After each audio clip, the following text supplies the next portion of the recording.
Quiero extender mis condolencias a la familia de Alex Núñez, un gran abogado y magnate de la ciudad que falleció en días pasados. Nuestras condolencias a su familia. Sé que están pasando por un momento muy triste y les enviamos un fuerte abrazo. Ha venido esta noche mi queridísimo amigo, el activista político cubano Antonio Rodiles. Un aplauso para él, por favor. Gracias. Gracias, Jaime.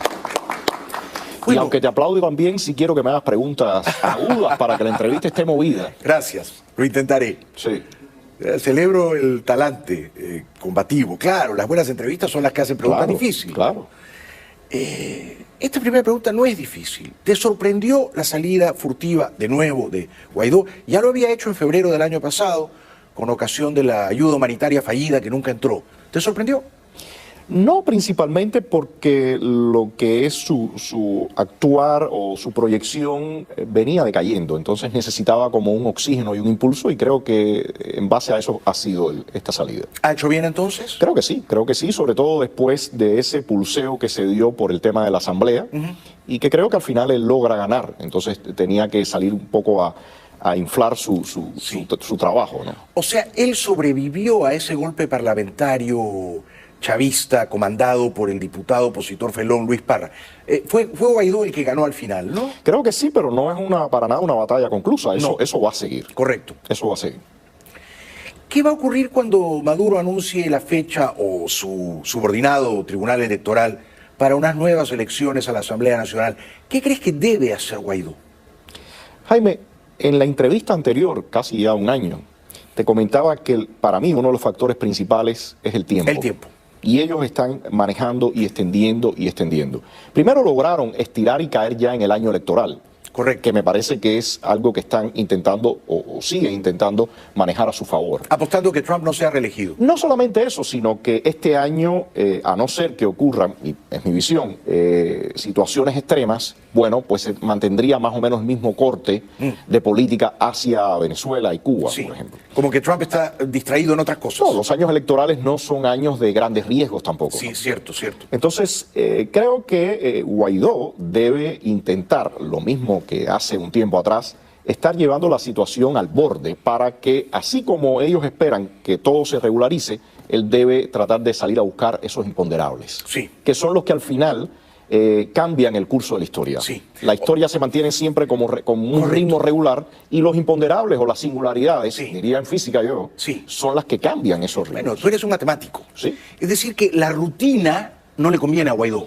Para nada. A Guaidó lo que le conviene es el imponderable. Y al régimen de Maduro, el evento atípico, digamos. Exacto. Y al régimen de Maduro sí le conviene la estandarización de la situación, y sobre todo porque esta estandarización lleva a la atomización de la sociedad venezolana. Toda esta estampida, hacer normal lo anormal. Entonces, creo que en ese sentido, tanto nosotros los cubanos como los venezolanos, siempre debemos apostar porque no se estandarice, y en el caso de Cuba, que no se estandarice este periodo de transformación, maniobras que está haciendo Raúl Castro para heredar su poder a su familia y a su élite que tiene alrededor. ¿Por qué Pedro Sánchez, presidente socialista español, no quiere ver a Guaidó en Madrid? Bueno, parece que los vínculos que están teniendo este grupo, Pedro Sánchez, Podemos, no solamente con el régimen de Maduro, veamos lo que pasó en Bolivia, realmente una situación escandalosa, esas acciones que tomaron. Parece que esos vínculos son más profundos quizás de lo que nosotros podemos percibir.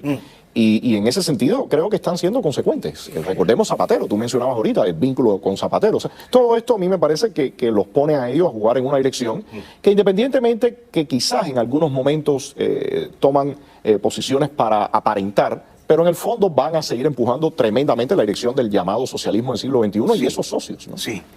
Qué espanto, ¿no? Es decir... Tremendamente. Sí, porque son progresistas, demócratas en Europa. Ahora, si se trata de Cuba, de Venezuela, en realidad la democracia no importa tanto, ¿no? Terminan siendo reaccionarios. Totalmente. A mí me parece que defender a la dictadura de La Habana es una cosa reaccionaria. Pero incluso, Jaime, cuando tú ves el comportamiento de la Unión Europea, porque si a ti te alarma el comportamiento hacia Venezuela, el comportamiento hacia Cuba es mucho más escandaloso. Mucho más escandaloso. Vimos a Borrell ir a La Habana y para nada ocurrírsele tener ningún tipo de contacto con la oposición, ni con la sociedad civil, ni siquiera, y sus declaraciones de total complacencia al régimen cubano. A pesar de que Pedro Sánchez no lo va a recibir en Madrid, ¿debe ir Guaidó? ¿Debe reunirse con la ministra de Exteriores y con suerte con Felipe González? Yo pienso que todo el trabajo en el terreno de la diplomacia es fundamental. Debe ir, ¿no? Y hay que obligar a que los actores políticos tengan que tomar posición. Sí. Yo creo que eso es vital. Sí. Sin embargo, te digo algo, Jaime, y yo en lo particular como cubano he tenido esa lamentable experiencia. A mí me parece que el terreno es el que va a definir lo que va a ocurrir. Y muchos de estos actores, hay veces dan discursos, se hacen fotos, pero a la hora de actuar no están actuando. Todo queda en discursos y en fotos. Entonces creo que hay que buscar a los actores que realmente están dispuestos a actuar, a participar. Y no están en Madrid, ¿no? Y no creo que estén en Madrid. Y a la vez asegurar las situaciones internas o ser activos hacia el interior, más que esas fotos que al final no terminan en nada. O sea que tú no le aconsejarías que vaya a Madrid. No, yo creo que sí debe. Yo creo que sí debe obligarlos a tomar partido. O sea, como se diría, que se quiten la careta. Sí, que muestren, que se quiten la careta. Que muestren qué quieren hacer. Exacto. Pero de todas formas no pusiera mis esperanzas en lo que puede hacer España en este momento con respecto ni a Venezuela ni a Cuba. No, por supuesto que no podemos esperar nada bueno de la España socialista comunista. Ahora, Mike Pompeo dice que pasa por España a Guaidó y después regresa a casa.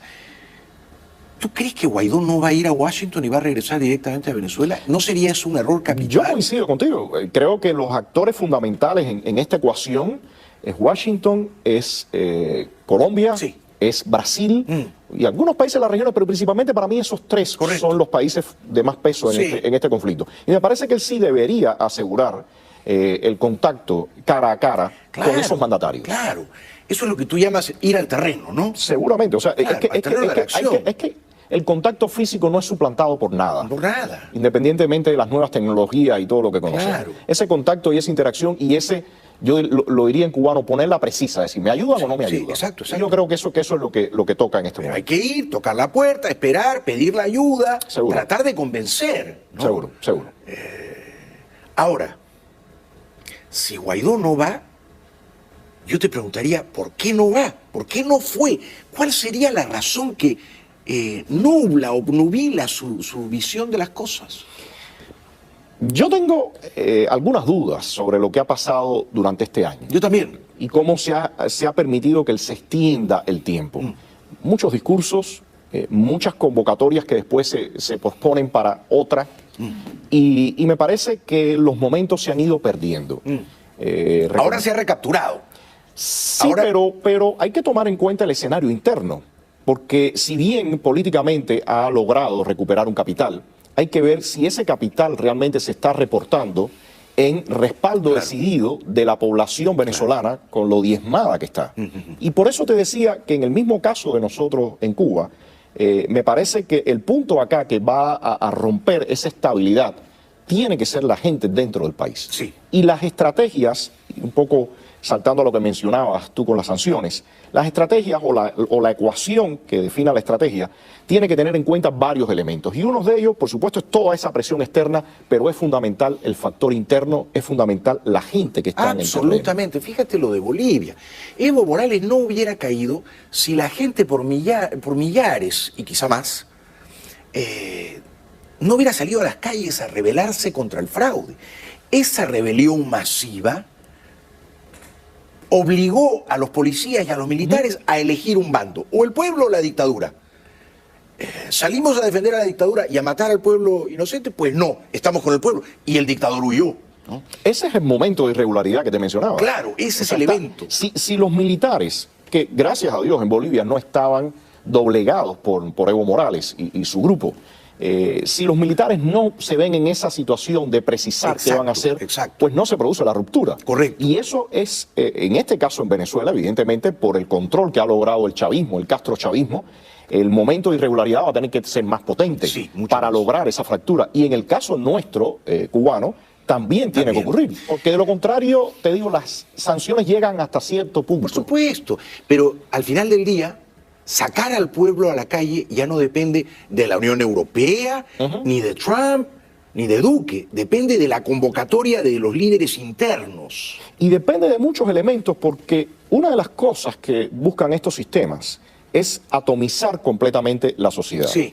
De forma tal de que, o sea, esa cohesión, ese mecanismo de movilización se rompe, y algo en lo que ellos trabajan también tremendamente es en el aparato de propaganda y comunicación, cortar la comunicación entre la oposición y el pueblo. Sí, exacto. Y en el caso nuestro, para nosotros constituye una dificultad tremenda poder llegar a las personas y dar este discurso. Claro. O sea, algo que sería extremadamente simple. ¿Cómo les dices tal día, a tal hora, en tal lugar? No, pero ¿cómo poner a todo el mundo a mirar en esa dirección? Exacto. Cuando uno revisa, por ejemplo, qué pasó cuando la situación de los derechos y civiles, la lucha por conquistar los derechos y civiles, políticos y civiles acá, sociales y civiles en Estados Unidos, en los años 60. Bueno, tú tenías centenares de iglesias donde habían predicadores que estaban lanzando un discurso.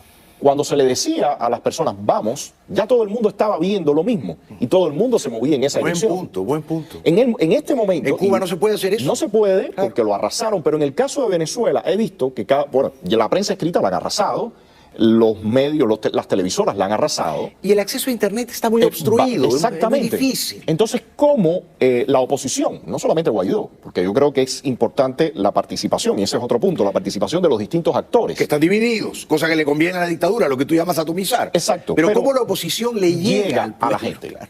¿Cómo la oposición le puede poner su discurso y decirle, es por aquí para sacar a estos bandidos? Esto que estamos haciendo tú y yo esta noche, exacto, no se ve, no lo ve un cubano promedio ni un venezolano promedio. No, para nada. No llega. Para nada. Y el régimen tiene el descaro de decir, es que a los opositores no los conoce nadie. Bueno, por supuesto, si usted está metido en el fondo de una cueva, ¿cómo lo van a conocer? Tienes todo un punto. Y en ese sentido no es para nada por una desconexión con el pueblo cubano. Porque cuando yo salgo a la calle y puedo hablar de tú a tú con cualquier persona, piensa exactamente lo mismo que yo. Sí, pero... Y no solamente el de la calle, hay veces la misma gente del régimen piensa lo mismo que pensamos nosotros. Sí, pero ahí me parece que has puesto, digamos, el dedo en la llaga. Tenemos que ir un ratito a la publicidad, luego seguimos disfrutando de nuestro querido Antonio Rodiles, que siempre que viene acá se juega todo. Se juega la libertad, se juega la vida, porque él vive allá, no vive acá. Él vive en La Habana, Cuba, ¿no es cierto? Sí. Regresamos con Antonio Rodiles, después viene Alejandro Cardona. Un aplauso para Antonio, por favor.